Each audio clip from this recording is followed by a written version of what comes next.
And hello and welcome everyone. Let me double check that my live stream has started. Oh. Yeah, looks like I'm streaming, so just give me a 1 in the comment to confirm that my audio is coming through as it should. And yeah, welcome. Good to see you all. I see we've got quite a number of you guys here today. Cogito, Sergeant Grinch, Timur, welcome. Righteous, Zahar. We've got Horse, we have Carol B. Welcome, everyone. Great stuff. Okay, I'll pull this a fraction closer just for some better audio fidelity. Right, so today we're going to be talking about MOONotheism. Of course, this is the series on the pagan origins of Islam. It's pagan roots and connections in southern Arabia and Africa, which is Ethiopia. So, Christo, welcome. Yep. Also want to introduce you guys to something else that I'm working on. As you know, I'm working on a ton of different projects, so I am working on a whole bunch. I've got about 6 different shorts already made in my content list on YouTube, and I haven't released them yet. I do release them to my channel members first. So any new content that I'm making will be released. I'm also working on a series of 3 to 5 minute videos. I've got 2 of them in production right now. So these are anywhere between 2.5 to 5 minutes.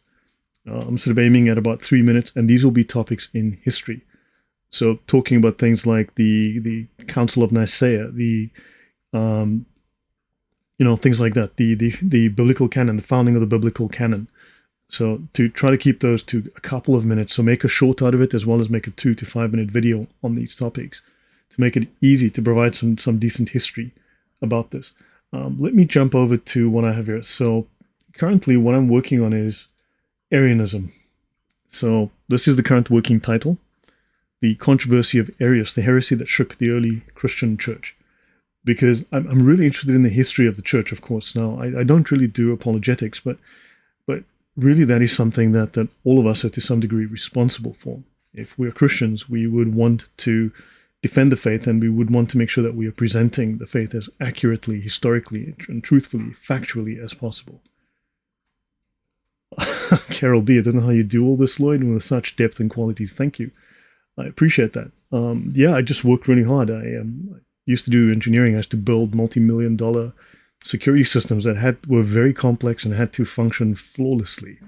And I guess those skills did me well. I also had to do security for designated individuals, and for that you pay attention to detail. Life or death depends on these things. I appreciate your shorts. Well,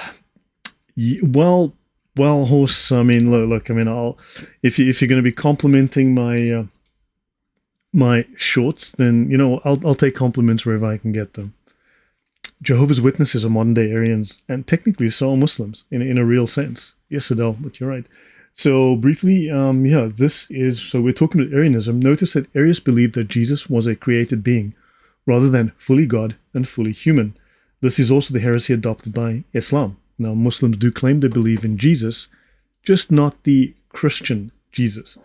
However, when people discuss Aryanism, they really just tend to stop at this very simple, shall we say, oversimplified explanation of what Aryanism is, and I'm going to be going into far more depth than just that. I'm going to be going into, well, it's 3 or 4 slides, but 5 slides maybe. 3 slides, but I'm going to be talking about Aryanism from a far more technical level. Obviously, I could do probably pages on it, but I'll do 3 pages to try to define how the early church saw this. And not to overwhelm people with terminology, but really to define what it is in more depth and detail than typically. And then also, I want to clarify that what I've learned is that Aryanism is Neoplatonism. And many of the heresies are Neoplatonic, and we need to look at a little bit of what Neoplatonism is. But what is an interesting connection is that Islam itself, the concept of Allah in Islam, is Neoplatonic. This was a huge surprise to me. I believe, and I say this not in boast, but I do believe that my analysis historically and theologically, from a philosophical point of view, analytically, of Islam is far more advanced than anyone else I've yet seen. My analysis of tying these Greek and Roman heresies and these ideas, these pagan ideas into Islam is, I believe, well beyond anyone I've seen. And the fact that I know for a fact now that Islam has borrowed from Neoplatonism. In fact, the idea of the caliphate is borrowed through Neoplatonism. It's taken from Plato, Plato's Republic, through Neoplatonism into Islam by a scholar called al-Farabi. And al-Farabi has a lot of influence in Islam, in the development of Islam. So the idea of the caliphate is a Platonic idea through the lens of Neoplatonism. And in fact, it also feeds into socialism. There's that idea as well. But we can tell now that this heresy is Neoplatonic, right? Notice, now I saw that you mentioned Docetism, Arianism to Docetism to Apollinarianism to Nestorianism. All of these are early heresies, and all of these suffer from the Neoplatonic metaphysical presuppositions. So I need to lay that sort of groundwork. I need to do some research on that because I might have to go into more depth in the future. But this is, yeah. But honestly, I believe I'm starting to find the theological, historical, philosophical roots of Islam. I believe I've got this thing, I've got it waxed. I think I know exactly what it is now, in more detail, with more evidence than anyone I've yet seen. Of course, this is north and south, east and south, east and west. So from Africa to Yemen, Oman, Arabia, Babylon, and so on. So I think I've got a more complete synthesis and unification of all of this evidence. Thank you, Horse. You say that, as I've stated many times, I could not comprehend Islam until I heard your Sharia explanation. Well, thank you. Once I finish MOONotheism, I will do my Sharia series on my own channel as well. Yes, I am doing it slowly on Al-Fadi's channel, but I will do that on my channel because I have not yet fully completed that on my channel. Notice here you've got Plotinus the One, and this is Allah, right? The One is a creator, Allah is a creator. Allah is a simple unity of pure will, and the One is a simple unity beyond being of pure will. But notice these definitions apply to Allah as well. Whatever is said here of the One, Plotinus the One, right, the founder of Neoplatonism, all of this applies to Allah equally. Notice, Allah is extrinsic. The One is extrinsic. Knowable only through complete submission. Isn't Islam about submission? Right? Inscrutable, unknowable, but then so is the One. Okay, so is the One. So as I said, anything in this column is equally applicable to this column of Allah. Welcome, Dragon. Thank you for being here. Polski Bombowiec. Che Division. Welcome. Okay, so slave, right? Man's nature is a slave. Mysticism and fear. Both are equally true. In fact, the mysticism is connected to the magical aspect of Islam, the higher spiritual aspect, the occultic, the Sufi aspect, if you will. Right? So these are some of the more, shall we say, esoteric Gnostic aspects of Islam that are here. Imposing one's will, predestination, both of these are equally true of Islam. Submit to the Creator, obey the Creator, both of these are equally true of Islam. And of course, the day of resurrection, the One, okay, Neoplatonism doesn't talk about that, but yes, it is true here. So hopefully that gives you some idea. And then of course we can trace this all back to a Gnostic idea. The One, the monad, is the invisible spirit, the secret book of John. So when you have a moment, pause the video, come back to this and read this and you will see. Okay, so that aside, I will drop this one because I haven't saved it. Okay, so I cannot close it. Great, let's hope my computer doesn't crash. Okay, next I want to ask you guys to listen to something and tell me if the audio, the voice that is speaking here, the narrator, is acceptable, if it sounds good. I have a choice between using my own voice or, shall we say, borrowing a voice. Please listen, give me a 1 in the comment if you like it and if I should make videos using this narrator. Right? Please listen. I will play this now. What are the Gnostic Gospels? The Gnostic Gospels are 2nd to 4th century writings, including the Gospel of Thomas, Gospel of Truth, and Gospel of Philip. They were known and condemned by the early church for being outside accepted teachings and are not considered inspired scripture. The Nag Hammadi Library discovery in 1945 brought these Gospels to public attention. They offer valuable historical information, but were written after the New Testament period and conflict with it. being alternative beliefs rejected by the early church. The already mentioned Gospels, among others, were published and in some cases popularly marketed as lost Gospels. However, scholars agree these writings were not produced by the famous Christians to whom the titles attribute the works, nor were they written during the time period in which those figures lived. Okay, so Mal says, prefer your voice, but this is acceptable. Yeah, it's an American accent, so obviously it might be more suitable. Most of my audience is from the US. I prefer your voice, but that is reasonable and acceptable. Okay. Thanks, horse. Sounds good. Okay, so at least it's acceptable. Now, obviously, I've managed to add this the text as well, but I will obviously be making a video of this with some pictures and, you know, historical illustrations, but this was just to get the feedback on this. So thanks for that, guys. I just want to let me... great. Let me drop this back into where it came from. Okay, that's not going to happen. So yes. Good grief. Okay, so I'm being technically challenged today. So, oh, there it is. Then let me move that over.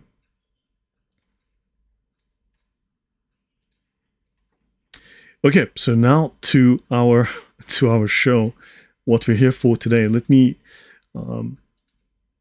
sounds fine. Would like more resonance. I'm from US. Prefer your voice. Thank you, NAMC. Okay, so more resonance. Okay, so I'm always technically challenged. Yeah, I'm just learning to use some new tools today. I've been spending some time learning some new things the last few days. All right, yeah. So that was a 2-minute long video on the Gnostic Gospels. There's a 1-minute short, and then of course I'm going to be doing some very long videos on this. I mean, so I'm going to be doing several hours long presentations, but I want to also have content that is short. Carol B, I do prefer your voice. It's very listenable and clear. Well, thank you. I guess then I'll use my own voice. Yeah, so that was just an option that I wanted to see if I could get an American voice to do that. Okay, so let us begin. I will pick up where we left off before. Okay, so we discussed previously, and I did drop the link in the chat, at least I did drop the link in the description on the previous video, about Monday, how Monday, obviously culturally, across the world, the days of the week are typically named after pagan gods, like, you know, Monday, the day of the moon, Sunday, the day of the sun, right? Wednesday, Woden's day, right? Saturday, Saturn's day, right? These are gods, and this idea has spread throughout the world, so it's everywhere in the world, it's a common thing, and it's even part and parcel of the Arab culture. Now, of course, we saw here that there are 11 things that make Monday extremely important to Islam, and they go out of their way to show how Monday, the day of the moon, is critically important to the life of the Muslim, to Islam, and to Muhammad. Marko Vulicevic, yeah. I like your human voice more. Your voice is authentic, reflects your soul and knowledge. Your voice is influenced because you are now established as an authority. Well, thank you. Someone who did the research, man. I really appreciate that. Thank you. Right, so then I'll just have to do it the hard way. Just read it myself. Okay. Right, so off we go.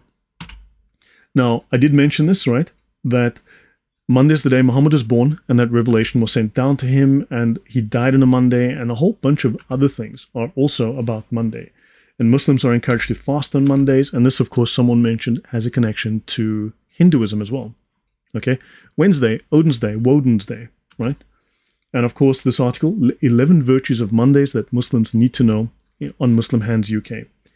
Okay? Now, of course, we mentioned Al-Abyad, the Lord of Monday and the Lord of the Moon. And we did say here, it is reported that Ibn Abbas said, a devil called Al-Abyad came to the Prophet in the form of Gabriel, and cast these words, the satanic verses, upon Muhammad, and the Prophet recited them. So the Lord of Monday fooled Muhammad. Now, who's to say the Lord of Monday didn't come to him on a Monday to give him, you know, those Quranic recitations, because he received recitations on a Monday. Isn't that interesting? The day of the moon. Tim, late to the party. My golly, it's sad. 5 push-ups, man. I do this for your own good health, right? So he's the white king, the Malik al-Abyad, the Lord of Monday, and the moon, Qamar. Remember, this is now the moon god. And the white one, the father of light, which we would associate with Lucifer, and so on. All right? And he's a jinn king of Monday and the moon. So make your own connections on this, but this is very much in line with everything that Solomon Grundy was born on a Monday. Who is Solomon Grundy? not familiar, but this is him here. Don't forget that when we look at the Yemeni king, like Shin, who is also known as Al-Makkah is also the white, right? Al-Makkah is also known as the white. Just like Al-Abyad, the Lord of the Monday, is the white king, right? The Malik is the white king, is the white Malik, right? So Al-Makkah is the white Malik. Are they the same God? Is there a connection here? That is the question that one has to ask, right? Ah, okay, the poem, Solomon Grundy. Right, let's have a look. Al-Makkah, in the Encyclopedia of Spirits, he's the Lord of the Horned Goats, the Lord of the Ibexes. This, again, similar to Dul Qarnayn, right? Also known as Il-Makkah, Il-Nuk, Ilumku, and Allah. So Al-Makkah was also known as Allah. Allah was the White King. The White King was also the King of the Moon. The White King, yeah, I mean, we just saw the White King. So, all right, origin, Sabaean, Yemeni, right? And sacred animals, the bull. The bull is associated with the moon and the goat and the ibex. This was the animal of Al-Makkah, but also the bull, Baal's bull. So Baal's bull and the ibex.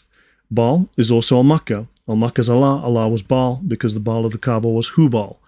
So these are all very much related. Okay, we'll continue here. Now, the Arabian pagan stones and the moon god culture. It said Mo was made from his essence. Yes, Mo was made from the essence of Allah, supposedly. Correct. From a piece of Allah, and of course, then Mo's essence was taken, and Mo's essence created the prophets, right? His essence was given to the prophets and animated their bodies as the holiness of the prophets, which is very similar to the Gnostic creation myth, where the monad, pieces of the monad, created the 12 eons, and those 12 eons then created additional eons who are weaker and weaker and weaker, right? Because when the monad creates something new, the monad is diminished. That's why they need to collect all of these souls together and send them back to the monad. That's why these whole philosophies that are Gnostic are anti-life. And if you guys can hear my alarm clock, not my alarm clock, my grandfather clock. It was given as a gift. It's really awesome. It's over a century old and it's inaccurate as like crazy. Now, notice I said here we used to worship stones, and this is in Sahih al-Bukhari. Right? We used to worship stones, and when we found a better stone than the first one, we would throw the first stone away and take the latter. Sahih al-Bukhari 4376, 4377, or Book 64, Hadith 401, or Volume 5, Book 59, Hadith 661. All right. Grandfather clocks are nostalgic to me. Need to get one myself. Yeah, it's kind of cool. Actually, hold on. Let me see if I turn the correct way. Wrong way. And there we go. That's the grandfather clock over there. Yeah, so that's the grandfather clock along with my studio light. Okay, moving on. Yeah, it's really cool. It's a cool thing. So, okay, we spoke about the Kaaba. So you've got the pagan pillars, right? The 3 pillars. Al-Makkah, the bull, has 3 pillars on his head. There are 3 pillars in the Kaaba. And there used to be 6 pillars in the Kaaba, right? Baal, Hubal, Allahu. Yeah, Al-Hubal. Oh, yeah, well, interesting CQ. And of course, here you've got, now, this is the right hand of Allah. Don't forget, they call this the right hand of Allah. As below, so above, as above, so below, right? This is the presence of Allah, of course, dressed like a woman, right? Now, according to some of the symbolism, this here is the Milky Way, and this is the universe, which means this is an astrological symbol. Now, of course, here's the moon. These little lights here are the stars. Right, these are the children of the sun and the moon. And of course, right, these are the people, these stars, these are additional stars, the lesser stars, right, in the pantheon. These are the 3 pillars, right, that make up the Kaaba today. And as we mentioned before, this is the center of the universe. This is Allah's home on earth, or his representation of his home on earth. Yeah, now, good question, Tumor. Why would it be so small if a giant built it? How would he get in? Because Adam, who was 36 meters tall, built it. But of course, Abraham built it, or Abraham renovated it, or something. Who knows? Wish the Muslims could tell us. But yeah, how did he get into such a small house? That's a good question, because Abraham was 90 feet, or like 36 meters tall. And don't forget, Ishmael and his mother are buried here, within 3 meters of this wall. And what is here, the Hatim, this wall here. Within 3 meters of the Kaaba wall, Ishmael and his mother are buried. I wish they would show us that. And don't forget that with Zamzam, within 6 meters of the Zamzam well, I believe, Adam is buried, right? As well as being 90 foot tall, it would be great if they could just dig up his skeleton and prove Islam like that. That would be fantastic. So, as I mentioned, here's the Hatam, that's the moon. Here is the center of the universe, that's Allah's house, his right hand. Here is the sun. That's the symbolism, it's astrological. Okay. Okay, so, and not all the prophets buried there. So I did put out a short on that, Solo Cristo. 77 or 99 or 300 prophets are buried there. And when the prophets were rejected in the rest of Arabia, they would come to the Kaaba, they would pray, and they would die there.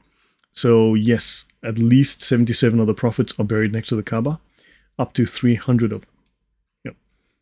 So the prayer when circumambulating the Kaaba, right? Obviously, this is very much has a tinge of the New Testament to it, of Jesus, right? And of course, we spoke of Mo Potter, who would wave his wand and the 300 idols within the Kaaba would smash themselves. Now, of course, how they got there, because Abraham built it for Allah, when did it get taken over and become a pagan a pagan temple? That question remains. All right. Now, so the Kaaba, let's have a quick view of the Kaaba. It's a cubical structure at the center of Masjid al-Haram in Mecca. Right? The Baqarah verse established the Kaaba as the direction, Qibla, towards which Muslims must address their 5 daily prayers. Okay? Doesn't al-Baqarah mean the cow, which could be the bull? Right? And of course, once in every lifetime, a Muslim must go there. Right? Each year, worshippers gather in the courtyard of the Masjid al-Haram and encircle the Kaaba 7 times. And they kiss and they touch the black stone. Right? Now, the Kaaba predates Islam and is claimed to have first been built by Abraham and his son Ishmael, although there are 0 archaeological findings to support this argument. Literally none. The pre-Islamic Kaaba was rebuilt several times by the tribes ruling Mecca, who used it to house sacred objects, including the black stone. During the lifetime of Prophet Muhammad, the Quraysh tribe rebuilt the Kaaba with alternating courses of stone and wood. So a layer of stone, a layer of wood, a layer of stone, a layer of wood, a layer of stone, a layer of wood. Guess who else built temples in that fashion? The Ethiopian Christians. So it is very probable that this was originally an Ethiopian Christian prayer house. The inner space was divided into 2 rooms, one of which housed the black stone. The interior walls were decorated with paintings of Abraham, Mary, Jesus, angels, prophets, and trees. Again, trees, the thing that Abraham was said not to worship, right, by Yahweh. And the exterior was covered with the cloth from Yemen. Why the cloth from Yemen? Again, we're back to Yemen, right? We said faith is from Yemen. So I'll skip over this next portion. Okay. Now, the Abbasid caliphs contributed to the design of the Kaaba, covering it with the kiswa, right? The black cloth bought from Tanis in Egypt. The kiswa had 8 curtains appearing on each side of the cube, embroidered with gold calligraphy expressing the Muslim shahada, or the oath. There is no God but Allah, and Muhammad is the Prophet of Allah. But again, symbolically, it's supposed to be the Milky Way, while the Kaaba is black because that represents the sky, the universe. Right? But of course, it's black like a woman wearing the, covered in a niqab. So following the Mamluk rule of the Hijaz, which lasted until 1517, Mecca was under control of the Ottoman sultans. Sultan Suleiman renovated the roof of the Kaaba and ordered the wooden ceiling painted with a golden calligraphy and floral patterns. Damaged by flood in 1611, was rebuilt by Sultan Murad IV in 1629.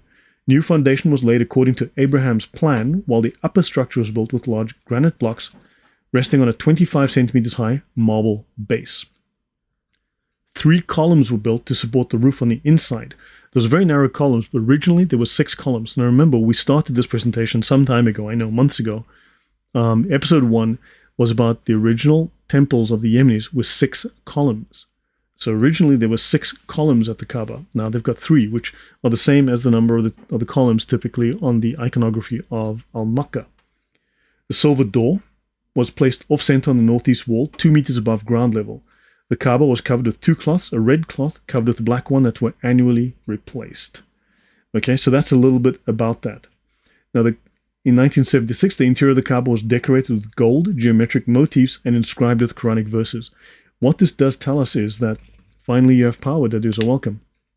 What this does tell us is that the Kaaba is not preserved in its original state. The door has been replaced about a dozen times. Right? There's been 3 doors, I think, just in the last 20 years or something like that. So this Kaaba has changed over and over and over, and you've seen pictures of it. It is pretty ugly. It's just cinder block. It's ugly, ugly cinder block. There's nothing original about it. It might as well have been rebuilt 5 years ago from scratch. Right, let's have a look at what this says. So now you've got, originally, the Kaaba had 6 columns. Okay? Bakum al-Rumi said to the Quraysh, do you want the roof of the Kaaba pitched or flat? Rather build the house of our Lord Rab flat. Apparently al-Azraqi's grandfather, so they built it flat, and they put in 6 columns in 2 rows. In each row, there were 3 columns from the northeast corner. Right? So they put on its columns pictures of the prophets, pictures of trees, and pictures of the angels. And there was a picture of the prophet Ibrahim Khalil ar-Rahman with divining arrows. Now notice, that's interesting. There was a picture of the prophet Abraham Khalil ar-Rahman with divining arrows. This is a pagan practice. Divining arrows to tell the future. This is what the pagan Quraysh did. We discussed that previously when I discussed how Muhammad was consecrated to Hubal at the Kaaba, when Hubal was the god of the Kaaba. And a picture of Isa bin Maryam and his mother, Jesus and Mary. So according to the Islamic sources, Mary, the mother of Jesus, and Jesus himself were pictured in the Kaaba originally. Where did those go? Right? So this is, let's see. Yeah, they both took the view that the Bakum was probably Ethiopian. There's also an Ethiopian tradition that an architect from Ethiopia went to assist in rebuilding of the Kaaba. There's an Islamic tradition that says that an Ethiopian helped to rebuild the Kaaba. And as I said, the stones, wood, stones, wood, stones, wood. This is an Ethiopian style of building temples. So it may well have been a Christian temple, because why would it have pictures of Jesus and Mary inside it? It didn't have pictures of Muhammad inside it, oddly enough. Okay? So it had Abraham, Jesus, and Mary, which would make it Christian. Zahar says, why is it surprising? Al-Hajjaj destroyed the Kaaba. The Karmatians destroyed the Kaaba. Every flood happened that damaged the Kaaba. They had to change it many times. So the original Kaaba was destroyed in Petra, but also the original Kaaba was destroyed in Yemen. There were Kaabas in Yemen. There were Kaabas in the east. But most of this, what I'm doing here, focuses on Yemen. Right? I'm looking south and west, whereas most people are looking north and east. Yeah. So, right. An inscription on one of the 6 monolithic pillars, now again, we're back to pillars inside the Kaaba, pagan pillars, mentions, an inscription of one of the 6 monolithic pillars mentions Al-Makkah of Baran. Okay, so Al-Makkah was in a lot of places. There was Al-Makkah of Hiran, Al-Makkah of this place, Al-Makkah of that place. Now, of course, Hiran is Haran in Turkey, but Hiran is also in Yemen, just south of the border. Actually, let me bring that up so you can see. So there's...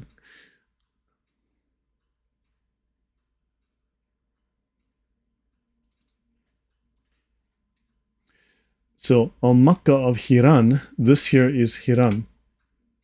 This is Najran. This is Mecca up here. This is Hiran here, Al-Mahabisha. Right?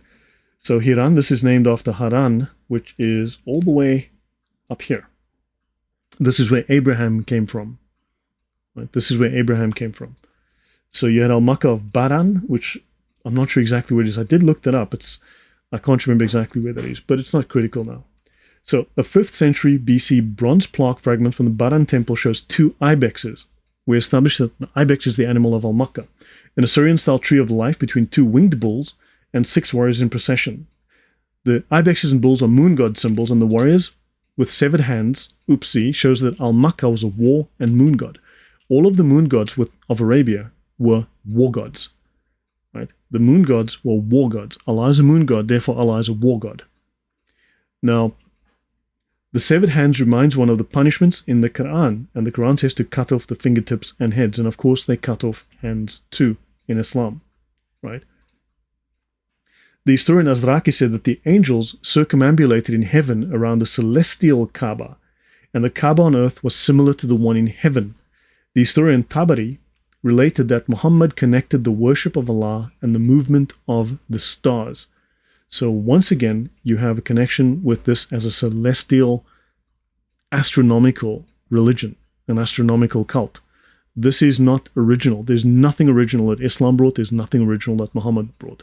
This is simply a copy of what was the pagan practice at the time. Right? So let's continue. These statues of Mary and Jesus remained in the Kaaba from the time of Muhammad until the Kaaba was destroyed by fire in 683 AD. And Al-Azraqi tells us that Atta ibn Rabba said that he saw in the house a decorated statue of Mary with a decorated Jesus sitting in her lap. Hold on. Mary with Jesus in her lap. That is a common, famous Christian icon. Right? That is a very famous Christian icon. That goes way back. Okay? There's the idea of Jesus in the lap of Mary, the baby Jesus. That is Christian. That is entirely Christian. Right? So the house contained 6 pillars, of course, because the original Sabaean temples also contained 6 pillars. 6 pillars, 5 spaces. 5 spaces, 5 prayers. Okay?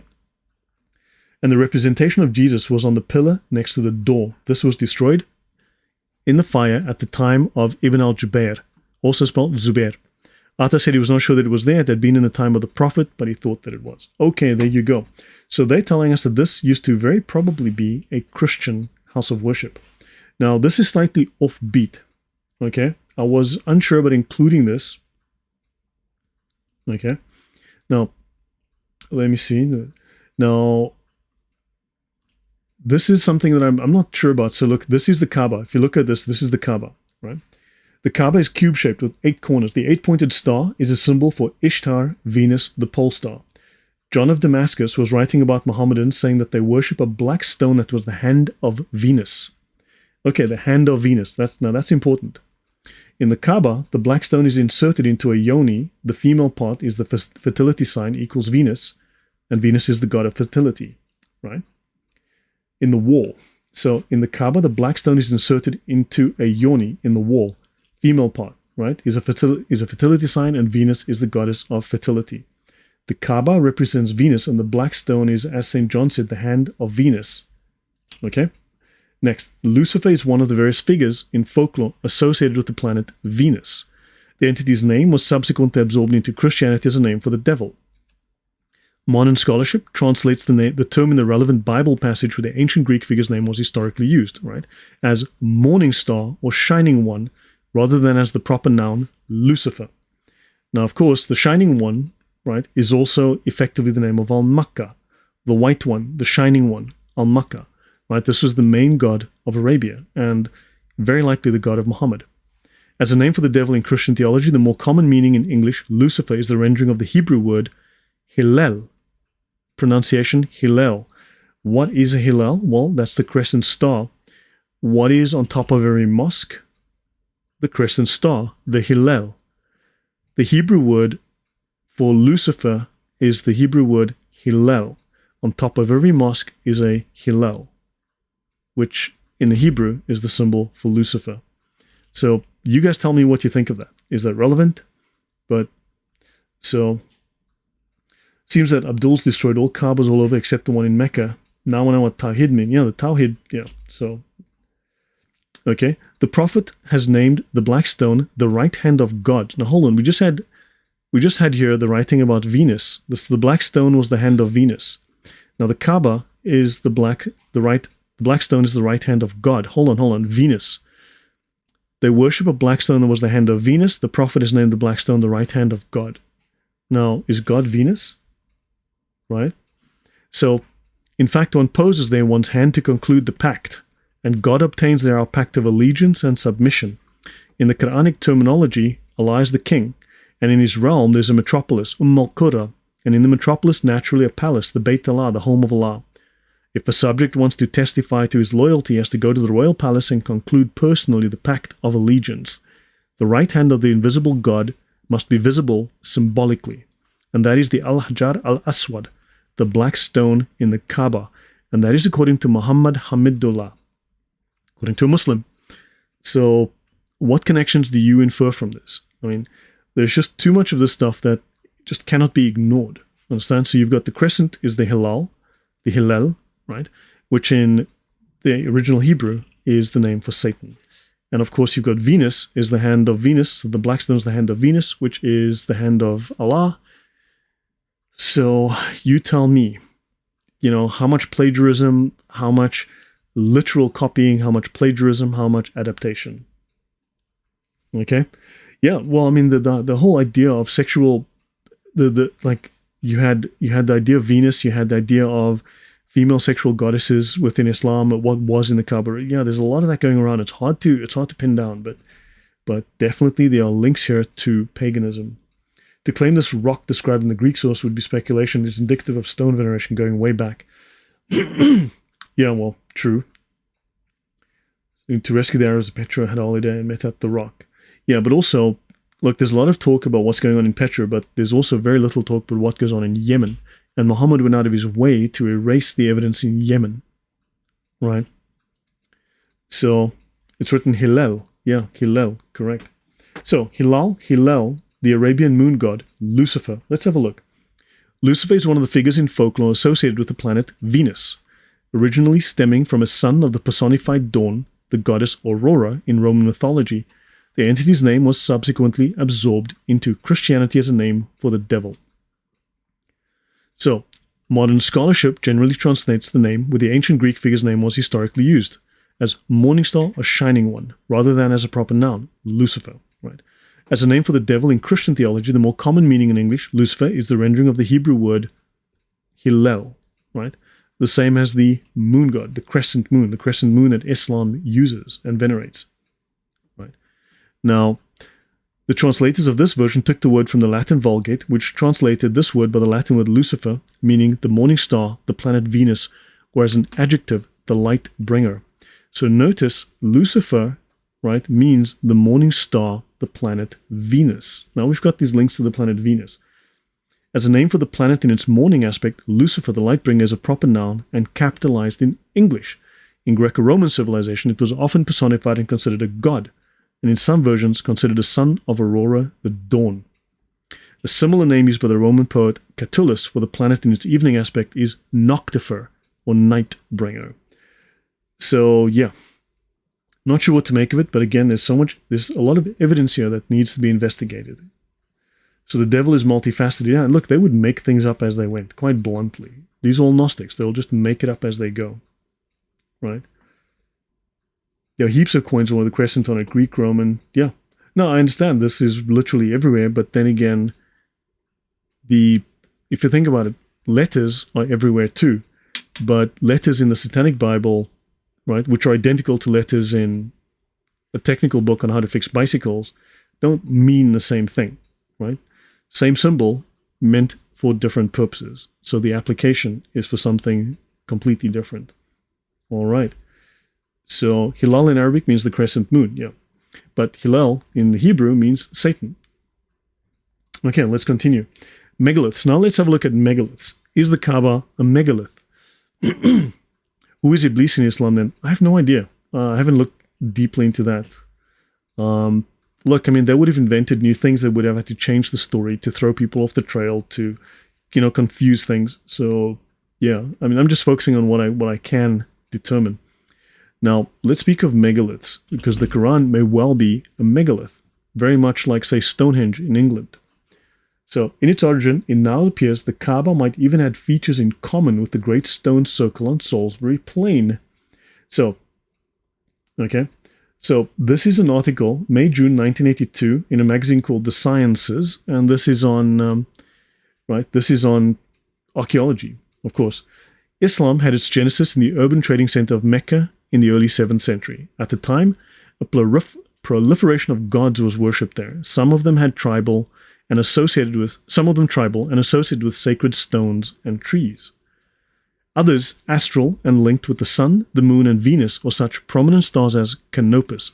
So notice there were a lot of gods, as we know in Arabia at the time, associated with stones, with trees. Now we know that the Kaaba is associated with stones and trees. We've already covered that, right? Black stones and trees everywhere, painted in it. Then there are astral symbolism. We know that you've got moon, sun, and star. It's on the doors. It's in the shape of the whole complex at Mecca. right?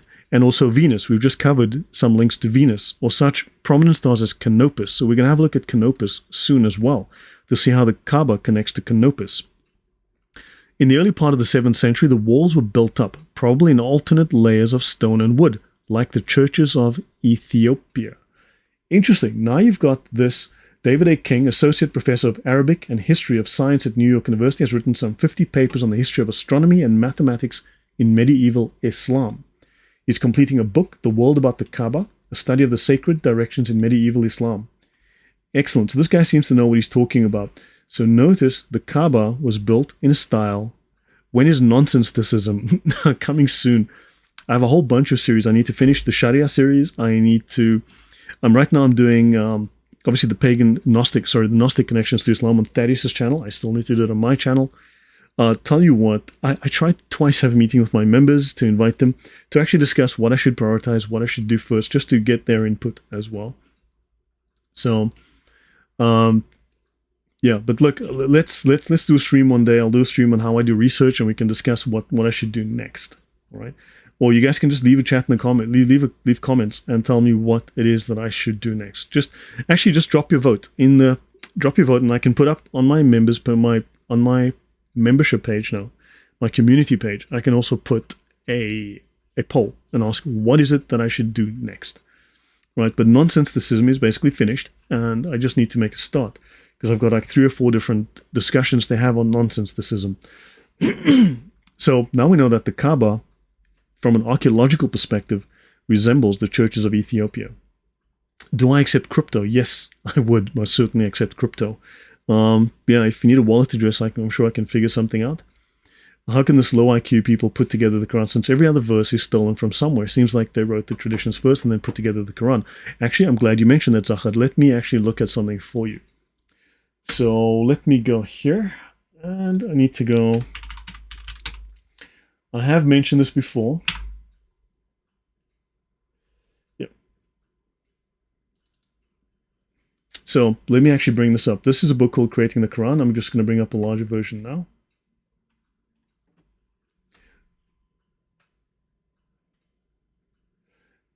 Yeah, like LTC can do. Thank you if you are planning that. So hold on, let me just get this going. Okay, here it is. Right. So this is Creating the Quran, a historical critical study by Stephen J. Shoemaker. Let me open the window. I need to cool down. It's snowing outside. It's cold, and it's about 1 billion degrees inside with the heat. Now it's going to freeze down to minus 500. So, yes, Islam and Tirovadan. I have a lot of work to do. So, Creating the Quran, a historical critical study, Stephen Shoemaker. And I have shown this before, so let me show something that I think is relevant here. Right? This is a study of the Quran as a created text, a cobbled together text from different sources that don't fit together. All right?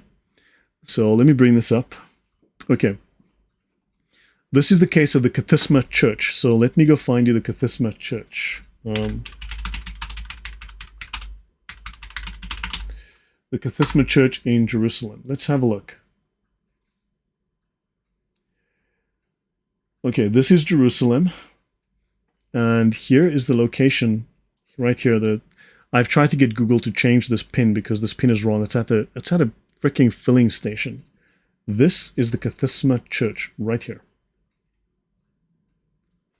Okay, this is all that's left of this Cathisma Church. And I will turn around here. This here. As you can see, this is an octagonal design, right? It's a double octagonal design, the Cathisma Church. It is on the road from Jerusalem to Bethlehem. So it's just outside Jerusalem. This is the road. It's quite literally next to the road. And this is how it looks. This was destroyed in the 4th or 5th century, right? It was considered Orthodox.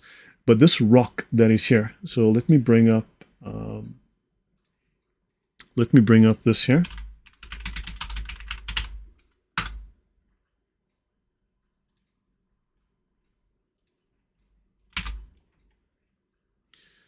Okay, so this is the Cathisma Church, right? You can see what the archaeology looks like. So it has since been covered up by sand to protect it, right? Unfortunately, there's no fence here. There's nothing. So they discovered it while building the road, and they've tried to protect it as much as they can, but it's unfortunately, it's in poor condition. and there's no active development going on with this. You're welcome, Horse. He says, thanks, Lord. What great history you give us. Yeah. Now, what we have here is, this was the design. Now, see this rock in the middle. Now, the story is that in the Kaaba, in Islam, in the Quran, there's the story of Mary who sits down because she's tired and the trees bend over to feed her, right? And a stream comes at her feet out of this rock that she's sitting on and feeds her. Cathisma, meaning a seat, exactly. This rock is where Mary is said to have sat. This rock right in the middle. The church is built literally around the rock. That's the rock over there. Okay, the church was built around the rock. So that's the rock where Mary sat. Okay.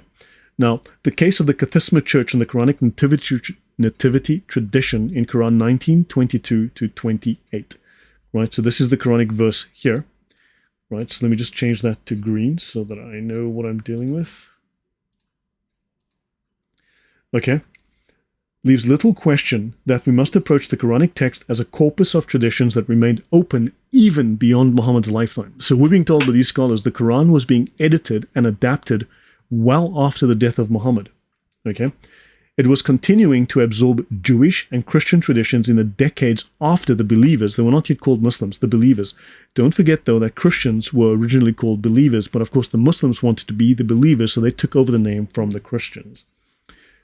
Decades after the believers conquered and occupied the Near East, which includes Jerusalem. In these 7 verses, the Quran gives a highly compressed account of the birth of Jesus that depends on a distinctive combination of Christian nativity traditions that is uniquely found outside the Quran only in the liturgical practices of a particular shrine to the Mother Mary just outside Jerusalem, the Cathisma Church. In the vast world of late ancient Christianity, it is only at this church that we find combined the 2 early Christian traditions that appear in the Quran's account of the Nativity. In other words, the Quranic Nativity account only appears in 2 places, 1 the Quran and 2 in the writings of the Cathisma Church. The liturgical traditions of this same shrine also explicitly name Mary as the sister of Aaron. This solves the mystery of where the idea of Mary as the sister of Aaron comes from the Cathisma Church. Just as in the Quran's nativity account, at last providing a clear solution to this well-known puzzle of the Quran. So now these stories of the Cathisma, these are found within the Gospel of James, which is a Gnostic Gospel. It's not the authentic Gospel of James, right? So this is in the Evangelion of James, so the Proto-Evangelion of James. So understand, I'm not sure, I haven't read deeply enough, I haven't looked at it enough to know if from what I know, the Cathisma Church was Orthodox Christian, right? In other words, they were correctly Christian. However, the ideas that they spoke of, this little myth that they spoke of, this was adopted, I believe, by the Gnostics and put into the Gospel of James, this Proto-Evangelion of James as a Gnostic text. I don't know that the church actually believed it, but the idea of that rock, the Muslims took it from this church. Now we know exactly the place that the Muslims took that from. I hope that's a helpful history lesson. I've covered this 2 shows ago or 3 shows ago, but yeah. So let me close that. So that was Creating the Quran by Stephen Shoemaker, if you want to look that up. Okay, continuing. So now we know the Kaaba was built archaeologically like the churches of Ethiopia were. Now notice here, we mentioned now Canopus, we mentioned astrological symbolism, we mentioned moon, sun, stars, and the people moving around it is like the Milky Way, like the stars, right? Notice here, okay, a modern plan of the Kaaba taken from a map of Mecca, prepared from aerial photography, reveals still another alignment. The major axis of the Kaaba is aligned to the rising of Canopus. We've just mentioned here that Canopus, we've just mentioned Canopus earlier. Good grief. Canopus, well, blah, blah, blah. Where did I put it? Can't remember. But the Kaaba is aligned to the rising of Canopus at about the 1st century AD. Okay? Now, it is precisely, it says the minor axis is several degrees off the direction of the summer sunrise because it is precisely aligned towards the southernmost setting position of the moon at the winter solstice, over the hills to the southwest of Mecca. The Mu'minin, correct, Solar Crystal? Yeah, one day I need to do a show on that, the Mu'minin.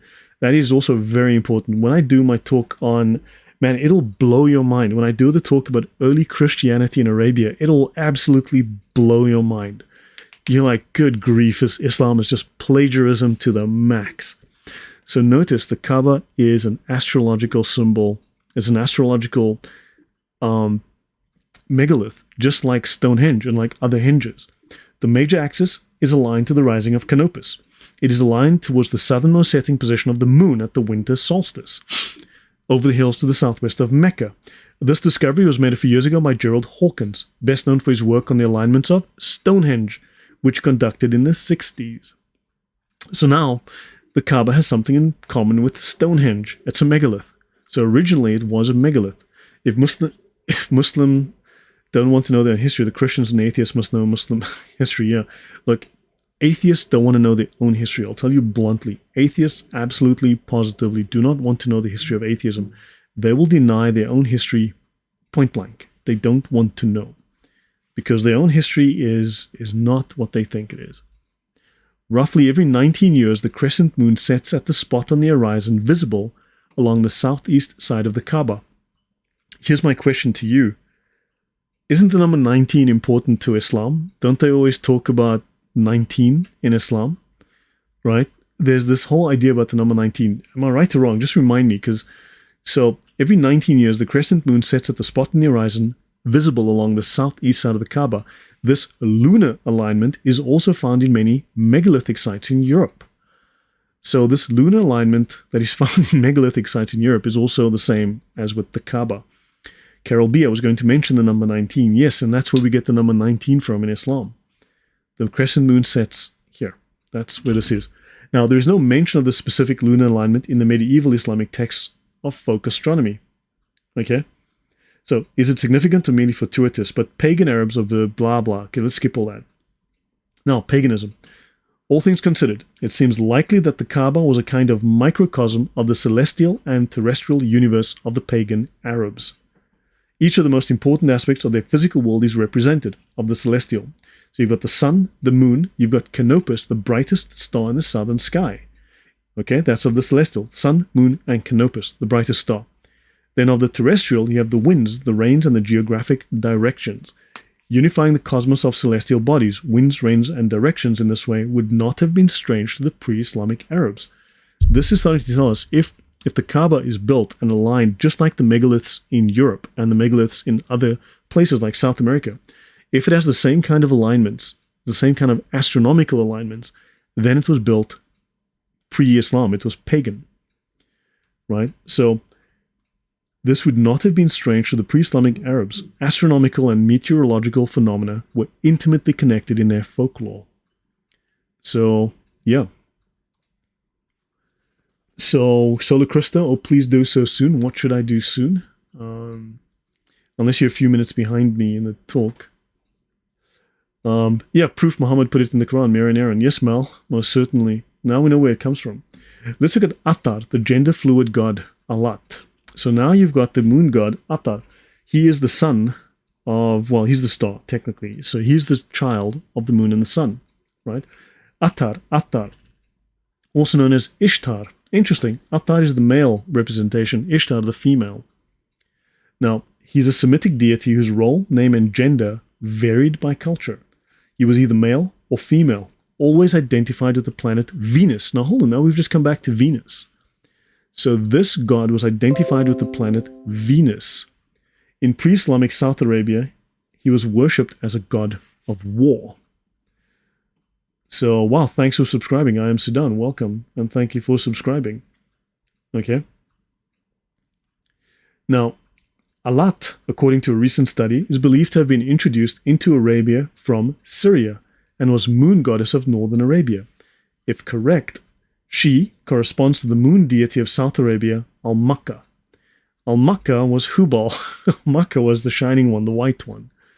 So, also known as Wad or Vad. Wad. We mentioned Wad a couple of stories ago, a couple of episodes ago. Wad, or Shin. Shin was the Babylonian moon god. So Al-Makka, Shin, as he was called, the difference being the gender. So Alat, now remember, Muhammad was said, and we've covered this previously, in the Islamic tradition, Muhammad worshipped Alat, right? He worshipped Alat, Manat, and Al-Uzza, and in fact he had a son called Abd al-Uzza, the slave of Al-Uzza, like his father was the Abdallah. And of course, Abdallah was Hubal. Hubal is al-Makkah. Understand? And al-Makkah is Alat, and Alat is Venus. So, am I making up a story here, or are there connections? Are there genuine, real connections? Nanashwen, the Babylonian god, right? So, this is in the book The Archaeology of World Religions by Jack Finnegan, 1952. This is page 482, 45, page 482 to 45, and page 492. Okay. Arabia shared the gods of Mesopotamia, being so close to Babylon. Now, we've mentioned before, right? It was mentioned before. If I go back here, we did mention before that this was where this whole religion started. Now, the question is, of course, did the religion start here, or did the religion start here in Mesopotamia, today's Iraq, right? Babylon. Because this religion was known possibly before the Babylonians, who knows? It was present in Ethiopia and North Africa, right? It was also present here. So this religion was present here. But know that these guys traded and went by ship all the way to India, which is right here. But they also stopped in Oman, right? And it is said by some that the Chaldeans, Ur of the Chaldees, the whole idea of Abraham and Ur of the Chaldees, that these guys were the original settlers of this area, that the Omanis would have taken the religion from the Yemenis, and then they went up here, and they sailed across here, all the way up to here, right? So, they are so close to Babylon, so it was one shared religion. How many Al is there? That's a good question. Allah, Alat, Manat, Aluza, yeah. Al-Manat, you can say that. So, Arabia shared the gods of Mesopotamia, except the genders and symbols of these deities were later swapped around. For instance, the sun god Shamash became the sun goddess Shams, and in southern Arabia, Ishtar became the male god Atar. So, Ishtar, Nanashwen, same goddess, became the male god Atar. Right. It's all the same deity renamed, gender swapped. So, hopefully you see now that you can call me Al Daduza. Yeah. So guys, look, there's a lot of complex stuff. I'm throwing a lot of things at you, but do you see that these are all the same things? These are not like a million different gods that are all competing. It's the same gods. It's all the same gods. It's all the same concepts, the same deities, different names, different qualities that are being emphasized, but still the same deities, still the same, right? Am I just making this up, or am I actually showing that Hubal is al-Makkah, is Allah, is Manat, is Alat? So, there's too much evidence here now. It would be great if the scholars took the time to unravel all this and put it together. Anela, welcome. Very welcome. Righteous, hello. RJ, thank you. Manat was the consort of Hubal. Thank you for that. Yes. Of course, we've mentioned the moon and the sun went together. Okay. Now, let's continue. Now, this is in the Archaeology of World Religions by Jack Finnegan. So it's the background of Primitivism, Zoroastrianism, Hinduism, Jainism, Buddhism, Confucianism, Taoism, Shinto, Islam, and Sikhism. So it's quite thorough, right? They say this temple was built by a Muqarrib. We've discussed the word Muqarrib at length before. It's very important, right? This is where you had Abd al-Malik, right? So the Malik was originally the Muqarrib, right? And we've discussed the whole idea of the Muqarrib, the Muqarriban, and how all of that is linked to al-Makkah and so on. Or priest king, Muhammad was a priest king named Yada el-Darikh, and he was dedicated to al-Makkah. So the temple was built by Muqarrib, dedicated to al-Makkah. Al-Makkah or al-Mukka was the moon god, corresponding to Sin in Mesopotamia. He was the chief deity of the Sabaeans. Throughout South Arabia, this divinity was masculine, was known to the Manaeans by the name of Wad, to the Katabanians as and to the Hadramautians as Shin. His consort was the sun. And there you go. So, you've got Shams, the consort of Shin, right? Shams, the same as Shamash in Mesopotamia, their son who completed the triad, was Atar. He was the planet Venus. Now notice here you've got the planet Venus, who's now male, not female. Warrior priest, warrior king, right? Remember, the moon god was a warrior god, and Atar, as we now discovered, is a warrior god, right? So Islam is a warrior religion. It is a religion of war. You need to understand this. Jihad is integral to Islam. It is the sixth pillar of Islam and probably its most important. It is a religion of war. Now, he was the planet Venus and corresponded to the Babylonian Ishtar. There you go. Now we have confirmation. Venus, Ishtar, Atar. Okay. Also the Phoenician or Phoenician Astarte. Many other heavenly bodies were considered divine and were believed to spring from the moon god and the sun god. Excellent. So hopefully we established that these are linked. Now, of course, you might go to, I don't know, you might get down the street to a different province and they have a slightly different pantheon of gods, right? But at least within the area that we are concerned of, this is how it is. Religion of belligerence, yes, they'll call. This is what is happening in that region that focuses on Muhammad. This is where he would have gotten these ideas. This is the milieu that they were in. So yeah, Damian says, thanks for the clarification. Not different gods, they are the same god concept. Yep, so guys, if you do like this content, please tell your friends, do share it with everyone. Of course, if you're not a subscriber, please subscribe. If you do like it, please give it a thumbs up, right? Hit the like button, of course. And again, for those of you who have supported the channel, thank you very much. I could not have done a lot of this without you. The reason I could afford to buy so many of these books, so much of the software that I'm using, so much of the research tools, I could not have paid for it without your help because it was very costly to get going, and so I thank you for that. Okay, so hence the word star coming from the Greek aster astarte. Yes, righteous, that's a very, very good point. Okay, let's continue. So this paper is called A Stylistic and Comparative Study of Unpublished Pre-Islamic Stone Cultures from Arabia by a Muslim. And this was for his degree of Doctor of Philosophy in 1990 in London. He says that the religion of ancient South Arabia was astronomical religion. Hold on. He tells us LTC wallet. So you need to give me a moment. Yeah, I'll need a moment to give you an LTC wallet. The religion of, assuming you're speaking to me, Adol, the religion of ancient South Arabia was an astronomical religion based on the worship of gods personified by heavenly bodies, similar to that of the Northern Semitic Arab people. These gods can be incorporated into one triad composed of the planet Venus, the moon god, and the sun goddess. Jam, 1947, page 59 to 60, and Groman, 1963, page 81. So I'm assuming the guy's not lying here. But again, we have additional corroboration that this was an astronomical religion, right? I've been saying that from the beginning, and now there's additional corroboration. At the head of the pantheon stood Atar, the god identified with the planet Venus, who was accorded particular veneration and to whom most of the shrines of South Arabia were dedicated. His name appears in hundreds of inscriptions and is also compounded into the names of many individuals, such as Karibat, or whatever that means. The moon god was known in South Arabia by different names.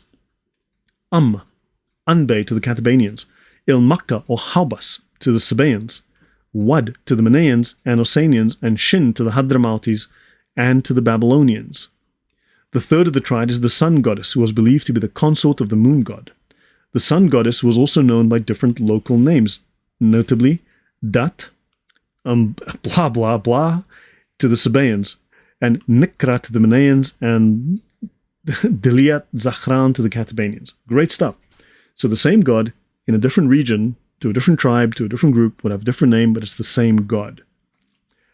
Anala, I just subscribed. I had to wait 20 minutes. I'm so sorry. I set this to 20 minutes. Yeah, just to... People come on and they subscribe immediately and start spamming, and just to prevent some of that, it just helps to give them a 20-minute wait for subscribing. But thank you very much, Anela. All right, let's continue. Let me do something here while I'm at this. And since Adele has asked me for something, I'm assuming this is me that you're talking to. I could well be wrong, but I will try and multitask here. So, okay. So, is all this making sense? Does all this make sense? Does all this tie together? So, hopefully, this is something that is sensible, logical, and let me see here if I can. Oh, sweet.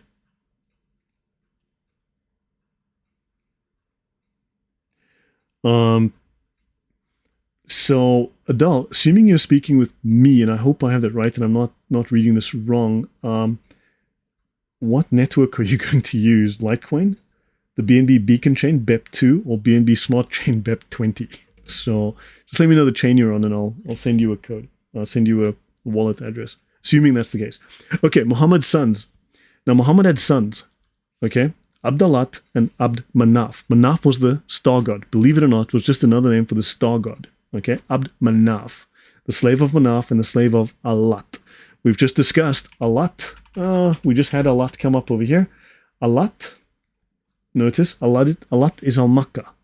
Alat, okay, is al-Makkah. So Alat, the female, becomes al-Makkah, the male.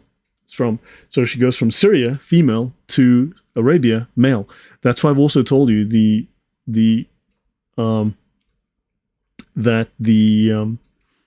Allah, according to the Sufis, is female. That's why Allah wears a niqab, a black niqab. That's why the Kaaba is dressed like a woman, right? Because Allah is female. This, according to the highest scholars in Islam, Allah is a woman. That's why Allah has a vagina. I mean, quite bluntly, that's a vajayjay in the corner of the Kaaba. It's not a wee-wee, that's a vajayjay. All right? So, okay, now, Muhammad's sons. Let's talk about Muhammad's sons. He had 2 sons from Khadija. Well, he had 6 children from Khadija. Abdalat, Abd Manaf. So, nearly all of the sources assert that his eldest son by Khadija was named Al-Qasim, while his youngest son by Maria was named Ibrahim.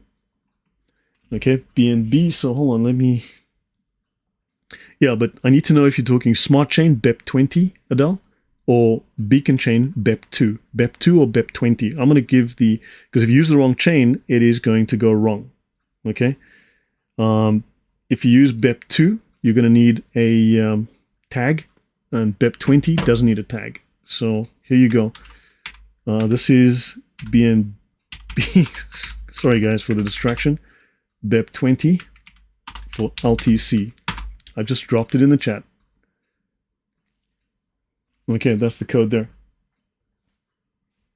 That's BEP20, doesn't require a tag. So, okay, now, most sources state that Khadija also bore a second son, and this is where the controversy starts. Now, she's supposed to have 6 kids, right? BEP20, done. So just above you at alcohol, you have it there. Let me just do this again.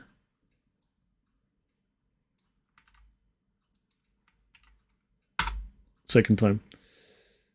There we go. BNB BEP20, I say. Okay, so now she's supposed to have 6 kids. How does a woman at over 40 have 6 kids in the 7th century? She doesn't. That's why, of course, according to the Islamic scholars, she was 25, right, when she got married to Muhammad.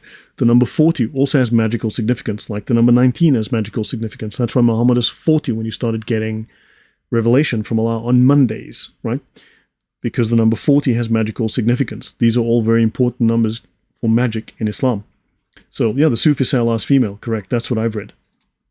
I need to go dig into that again. It's a long time ago.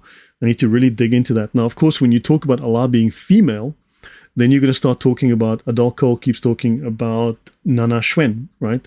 The Babylonian goddess. Actually, hold on. Let me bring that up since this is Inanna. Let me have a look at that. This is actually going to be interesting. This is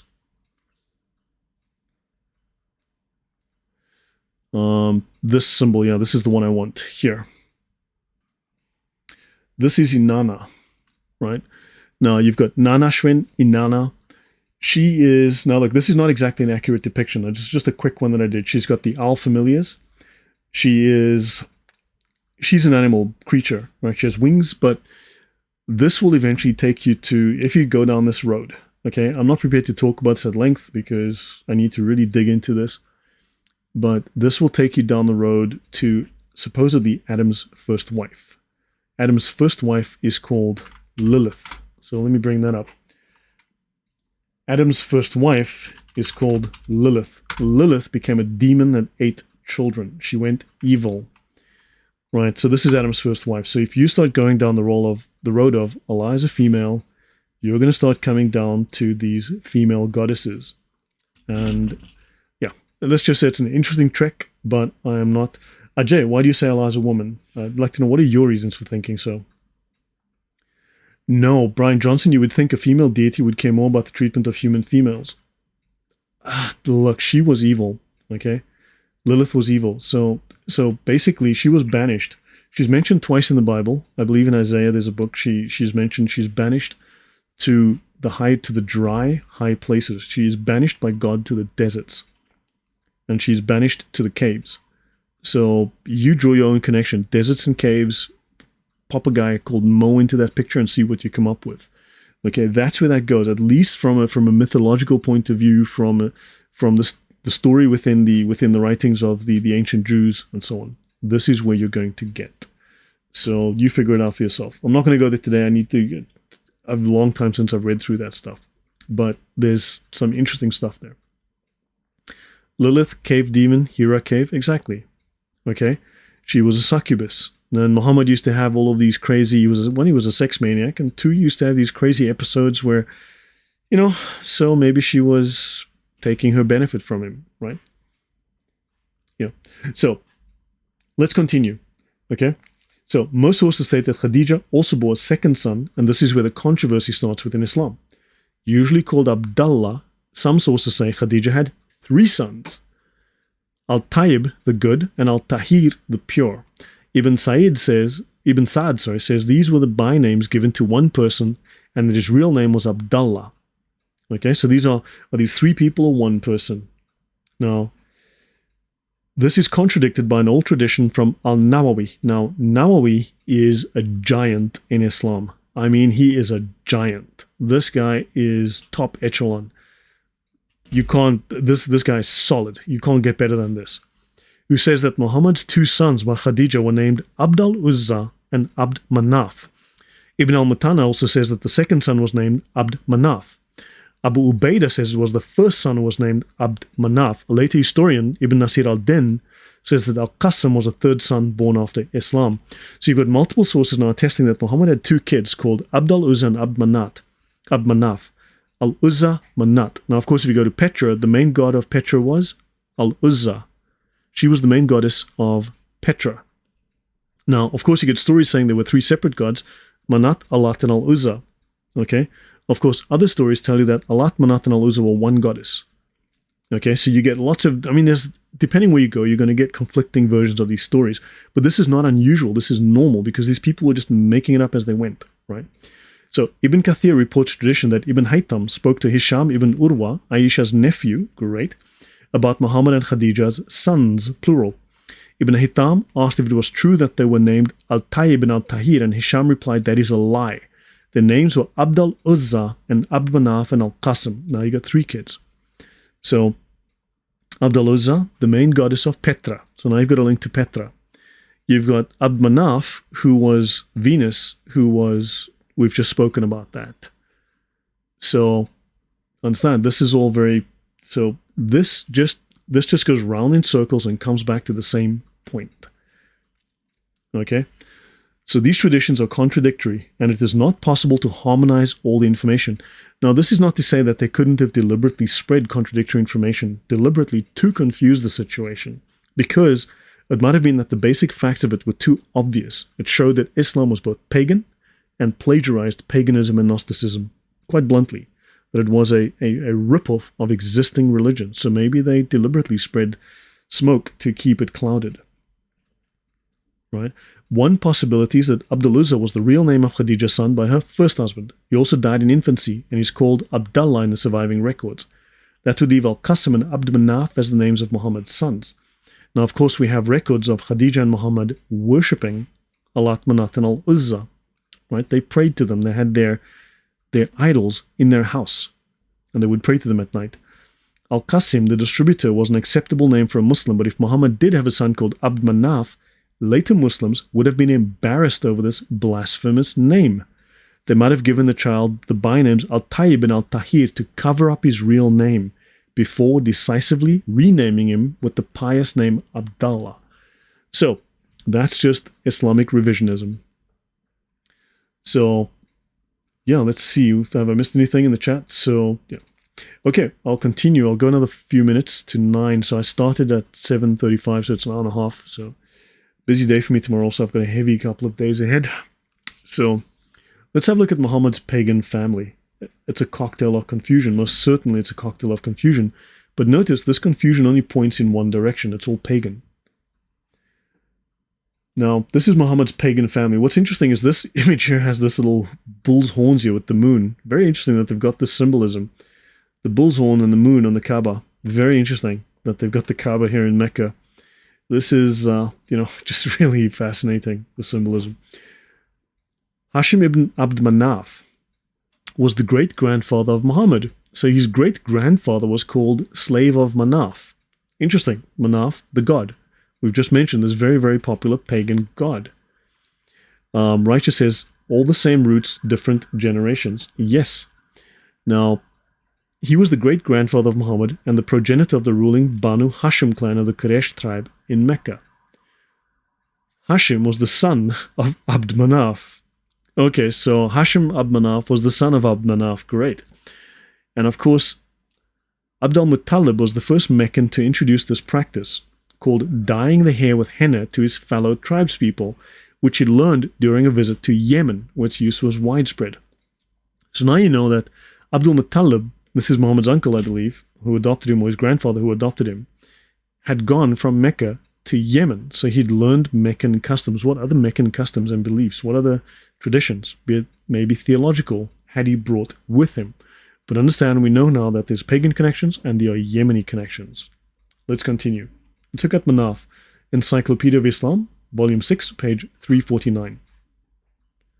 Manaf was one of the greatest deities of Mecca, according to al-Tabari. Okay? An authority such as al-Tabari is telling us Manaf was one of the greatest deities of that city. So, Sergeant Grinch says, after this session, I still cannot see how the Abduls claim Islam is an Abrahamic tradition. Is that on his father's side? Yep, on his father's side. Did Mecca exist? Of course not. Man, I've got a ton of notes on Mecca. I need to get into that at some point in my life. Man, it's just, how long these... Good grief, if I dig into Mecca, there's just so much to unpack on Mecca. Hopefully some new stuff, some different stuff presented differently. I try to find things that are not standard. Now, Manaf is the name of a deity of ancient Arabia, right? And it's connected with the Katibite Naufan, the Exalted, as describing Atar Venus at its zenith. Oh my golly, Atar and Venus are now connected, and you've got Manaf. So again, additional corroboration, okay? And it's an epithet of the sun, as opposed to, so again, astrological symbolism, and it corroborates what I've been saying prior to this. Zachar says, it occurred to me that Muhammad was manufactured as a Muslim Jesus to head the invented religion. Look at the contradictions. Every account contradicts one another. Of course it was manufactured. We saw within the book Manufacturing the Quran. Right? If you look through the Sirah, which hopefully I'll do one fine day, you'll find that Muhammad is Jesus. He is the word that is with Allah in the beginning. So yes, he becomes Jesus, quite bluntly. Now they speak of, that's my clock if you guys can hear it. It's way behind. Yeah, it's 8:30 on the clock, so it's lost 20 minutes today. They speak of Abd Manaf, one of the four sons of Qusay, reformer of the cult in Mecca. His mother had promised him to the god so as to protect him from the evil eye, for he was so handsome that he was surnamed Al-Qamar, the moon. Now notice, Abd Manaf was one of the... So, we're in Mecca, which is the home of Islam, the home of monotheism, the home of Allah. And here someone says, hold on, wait. We're going to name our son, despite the fact that we're in Mecca, we're going to call him after the name of a pagan god, Abd Manaf. Wouldn't that be the death penalty in Islam? That's blasphemy, right? That's blasphemy. And then, of course, his surname is Qamar, the moon, another god, another pagan god. Understand, the connections to paganism in Islam are so deep. Was there a Moloch-type god at the time? Of course, Moloch, Hubal was Moloch. Right? The god of the Kaaba at the time, Hubal, was Moloch. We covered that in the previous show. I'm not sure which one exactly. But yes, Moloch was Hubal. Moloch is Baal. Hubal was the god of the Kaaba. Baal, he who is Baal. Who also has another meaning if you go into the Ethiopian. Right? Who has another definition as well within the Ethiopian lexicon. But so you've got Hubal, who is Baal, and Baal was Moloch. They're the same god. And as you go through the Arabian pantheon, it's the same god. So, no, so you mentioned Maldoni. That's why the Abduls did not bury Muhammad for 3 days, hoping he came back to life. That's exactly why they did not bury him. Because, also according to I think it's Ahmad at the time, he was going to be resurrected. And he was not resurrected. But yes, that's what they believed. They believed he would be resurrected. I just wondering if they were still doing the killing baby stuff. Now remember, there is this story that the Arabs, the pagan Arabs, were burying the baby girls, were killing the baby girls they didn't need. So who knows what changes have been made to the story over time. We don't have all the records, right? You don't have all the records, but that's a good question. That is a question that's worth asking. I don't have all the details there, but it's something worth looking into. I just didn't want to dig and go down rabbit holes that's going to be very difficult to verify, where there's little facts and too much speculation. Now, let's have a look at this. I'm not sure if I'm supposed to, if it's in blue, if the slide's in blue like this, it means it's not complete, that I shouldn't have been showing this. But let's have a look and see what it says, because I didn't prep this one, because it's in blue. I wouldn't have wanted to use it, but it's here now. Herodotus, the Greek historian, from about 450 BC, tells us that North Arabians had a god and goddess named Oratal and Alilat. So the North Arabian pagans had a god called Oratal and Alilat. Oratal is a corruption of Allah. Interesting. Or Allah Ta'ala. Okay? Allah Ta'ala. We've covered Allah Ta'ala. Don't forget Al-Makkah, the moon god Shin of Babylon and of Yemen. The moon god, who was the main god of the pantheon of Arabia at the time, he was the supreme god of all of Arabia, was also called Allah Ta'ala. And of course they call Allah today Allah Ta'ala. So now you've got Oratal is a corruption of Allah. So you had Allah Ta'ala, the God Most High. Allah had been around in pagan Arabia long before Muhammad was moved to worship Allah. Islamic Sheikh Ibrahim al-Qattan, in a lecture given to the International Progress Association in Vienna, said that the religion of Arabia can be traced by the epigraphic, that's the inscriptions, okay, the writings and so on, and inscription evidence back to 500 BC, 1,000 years before Muhammad, and we've gone back 500 years prior to that. He said that they had gods named Baal Shamun, okay, Dan Gibson, you've known that already, Du Samawi, Rahman, which they got from Syria, Persia, and the pagan Kabbalist Jews, and Allah. Fascinating. So they had gods named Allah long before Muhammad. Now, Horse says, you are making my neck hurt from the constant shake my head syndrome. I'm sorry, man, but yeah. So according to Sheikh Ibrahim, Allah was the highest deity, and his name was inscribed in stone by Jewish traders along the Arabian trade routes. These paganized Jews also called him Rahman. We've covered Rahman at length 2 or 3 episodes ago. While the Arabs also called him Allah. Okay, so Rahman, Allah. Don't forget, Muslims did not have, when the Quran was written, they used Rahman as the name of Allah, and then they figured out, hold on, we're just using the name of the same God as the Christians and the Jews, and we need a new name for him, so they called him Allah. All right. It is very clear that these sacred concepts, such as Allah, the Kaaba with its black stone, running around the Kaaba 7 times, climbing Mount Arafat, as well as the god named Rahman and stoning Satan, which Muhammad got by revelation, was salvaged from the dung heaps of ancient paganism in Arabia. Okay? So we've learned that Allah is not the Elohim of the Bible. And we now see that he did come from the era before Islam. But what is this primal origin of Allah's name? How far back can we trace Allah's steps? And we've been looking at it. We know we can trace him to Petra. Yes, that is true. We can also trace him prior to Petra to Yemen. Right? We can trace it to Ethiopia. So to the whole pagan era. Then of course we know that this is the same God as in Babylon. Now, I will finish off here. Okay, this will be my last slide. The Moon Temple of Shin in Arabia. This is from the reports of the Research Committee of the Society of Antiquaries in London. I have a slight list, but I don't know if you guys have noticed. And it's called the Tombs and the Moon Temple of Khuraida or Hadramaut. This is Yemen, of course. Welcome back to Yemen by G. Catton Thompson. Synopsis. The Moon Temple, the first to be excavated in Arabia, stood visible from afar. So the very first temple to be excavated in Arabia, Moon Temple, on a slight eminence in the then cultivated valley. Its main facade overlooks an artificial depression, possibly connected with the temple service. On the other 3 sides lies a complex of still buried buildings, which may form part of the Haram. So of course the whole idea of the Haram goes back to pagan era, before Islam. Now, of course, the site was enveloped completely in drift sand and local tradition knew nothing of it. So this had been buried for a long time. This is why they allow so little archaeology in Arabia.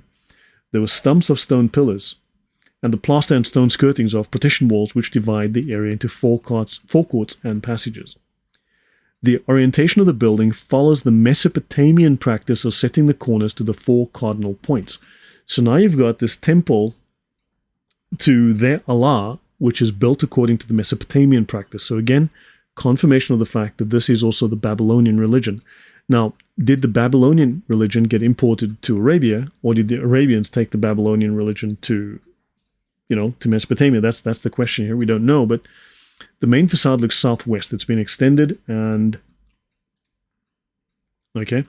And now, of course, they speak of formal inscriptions and 9 graffiti used and reused, all except 1 or perhaps 2, which are Sabaean and are in the Hadramautic dialect. We know about the Sabaeans, right?